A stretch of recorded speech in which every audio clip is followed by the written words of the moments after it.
MonsterVerse के इस ancient world में ऐसे बहुत सारे स्टोरीज हैं जो पेन और ट्रेजेडी से भरा हुआ है और उन स्टोरीज के लेंथ इन मॉन्स्टर्स के जैसे ही जाइगेंटिक है। हम इंसान इन स्टोरीज को बहुत पहले से ही जानते हैं क्योंकि ये कहानियाँ हमारे ही इतिहास से लिया गया है। अगर सिर्फ अपने देश की बात की जाए तो फिर ऐसे कितने ही घुसपैठिए आए थे जिनका मोटिव सिर्फ इस देश को बर्बाद करना था, हमारे सिविलाइजेशन और इसके कल्चरल वैल्यूज को खत्म करना था। मॉन्स्टरवर्स में भी ऐसा ही एक स्टोरी है, लेकिन ये कहानी मॉन्स्टरवर्स के किसी इकलौते टाइटन की नहीं है। ना ही ये शीमो की कहानी है और ना ही गॉडजिला का और ना ही कॉन्ग का। ये कहानी है मॉन्स्टरवर्स में रहने वाले उन सारे एप्स की, उन हजारों एप्स की जिन्होंने अपने सिविलाइजेशन को अपने आंखों के सामने खत्म होते हुए देखा है। ये स्टोरी है उन कॉन्ग्स की जो एक टाइम पर हॉलो अर्थ के सबसे पीसफुल कम्युनिटी थे और वो बस अपने इलाके को ग्लोरी, पीस और पावर से कंट्रोल करना चाहते थे। लेकिन उस इलाके में फिर राज होता है पेन, ग्रीड और प्योर इविलनेस का। GXK में दिखाया गया क्लैश ऑफ टाइटन से पहले कॉन्ग के स्पीसीज हॉलो अर्थ पर शांति से रहते थे। मदर नेचर के रिसोर्सेज को प्रॉपर्ली यूज करना और ईवी ट्राइब्स को प्रोटेक्ट करना, यही था इन कॉन्ग्स का रियल मोटिव। हॉलो अर्थ के गार्डियंस जिनका मोटिव था अपने लैंड को प्रोटेक्ट करना और पीस को मेंटेन रखना, वो इंटेलिजेंट थे और इंसानों के जैसे ही सोच रखते थे। वो टूल्स को यूज करना सीखते हैं और वो पत्थरों से अपना घर बनाते हैं। पत्थरों को जोड़कर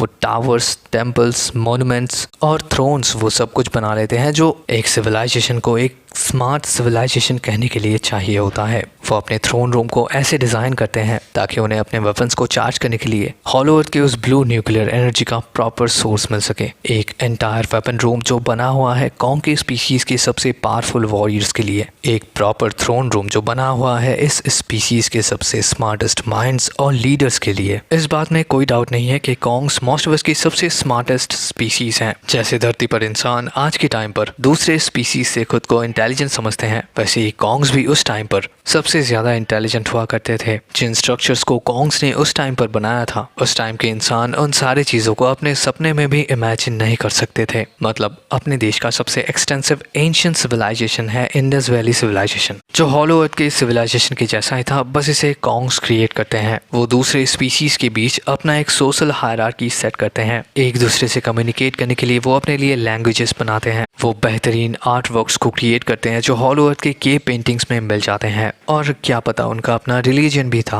वो अपने पावर से ईवीज को प्रोटेक्ट करते थे जिनके कल्चरल वैल्यूज बहुत ही ज्यादा हाई लेवल के हैं और नेचर के साथ उन लोगों का एक अलग बॉन्ड है। कॉन्ग्स और ईवीज सिर्फ शांति से रहना चाहते थे, वहीं अपने इलाके को सेफ और प्रोटेक्टेड रखना चाहते थे। लेकिन फिर उनके आसमान में एक काला बादल दस्तक देता है जिसका नाम होता है स्कार, एक इविल फोर्स जिसे सिर्फ केओस और डिस्ट्रक्शन पसंद है और जो सिर्फ दुनिया पर राज करना चाहता है। कॉन्ग्स भी जाइगेंटिक बीस्ट ही थे, लेकिन उनके अंदर थॉट्स और इमोशंस भी थे। स्कार कॉन्ग्स के इंटेलिजेंस और एक साथ मिलकर काम करने की ताकत को पहचान लेता है। स्कार के लिए कॉन्ग्स काम करने की मशीनें थे, जिंदा हथियार जिन्हें कंट्रोल किया जा सकता है और उन्हें अपने काम के लिए यूज में भी लिया जा सकता है। स्कार की ये रेड फर्स हम लोगों को ये बताता है कि वो इन कॉन्ग्स के इस ग्रुप से तो बिलोंग नहीं करता। वो हॉलो अर्थ के किसी दूसरे रीजन से इधर पे आता है। फिर वो इस ग्रुप के बहुत सारे एप्स को अपने पावर्स, स्किल्स और इंटेलिजेंस से मैनिपुलेट करता है। फिर वो उन्हें लेकर उस ग्रेट टाइटन वॉर में पार्टिसिपेट भी करता है जो हुआ था गॉडजिलास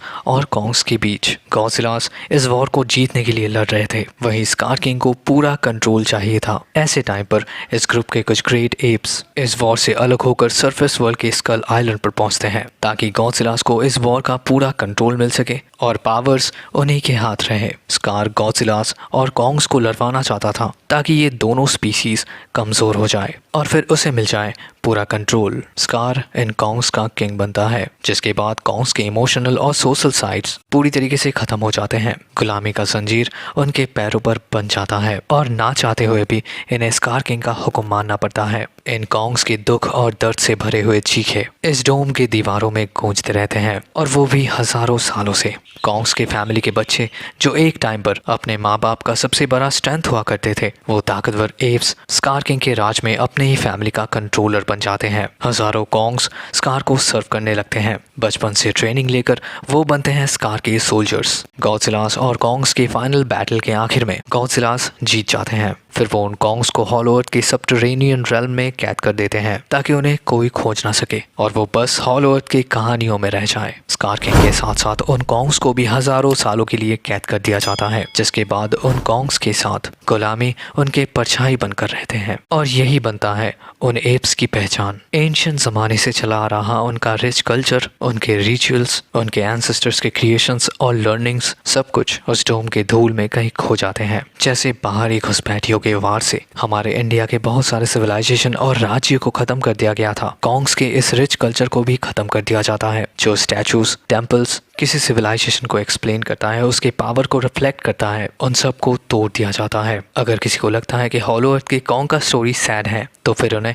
इस कहानी के बारे में कुछ पता नहीं है। स्कार के थ्रोन के चारों तरफ जो फीमेल एप्स हैं, सिर्फ उनके डरे हुए चेहरे ही बहुत सारा स्टोरी एक्सप्लेन करता है। लेकिन वो कहते हैं ना, अंधेरा कितना ही गहरा क्यों ना हो, दिया एक ही काफी है उसे हराने को। उम्मीद तो इन कॉन्ग्स के पास पहले से ही थी कि कोई सेवियर आएगा और इन्हें बचाएगा, एक रोशनी या फिर एक तलवार जो इनके गुलामी की जंजीरों को काट देगा। और सिर्फ इसी तरीके से उन्हें उनका खोया हुआ ऑनर और फ्रीडम वापस मिल सकता है। और आखिर में कुछ ऐसा ही होता है। स्कल आइलैंड का एक काइंड हार्टेड लेकिन रूथलेस वॉरियर अपने बाप दादा की निशानियों को खोजते हुए वो पहुंचता है हॉलो अर्थ। फिर वो स्कार किंग को मौत का असली डर महसूस करवाने के बाद उसे मार डालता है और फिर आखिर में वो उन कॉन्ग्स को एक अच्छे फ्यूचर की तरफ ले जाता है और इन कॉन्ग्स को भी फाइनली अपना राजा मिल जाता है। ये सच में एक हार्ट ब्रेकिंग स्टोरी है जो बेस्ड है फ्रीडम के असली मायने, हिम्मत और उम्मीद की।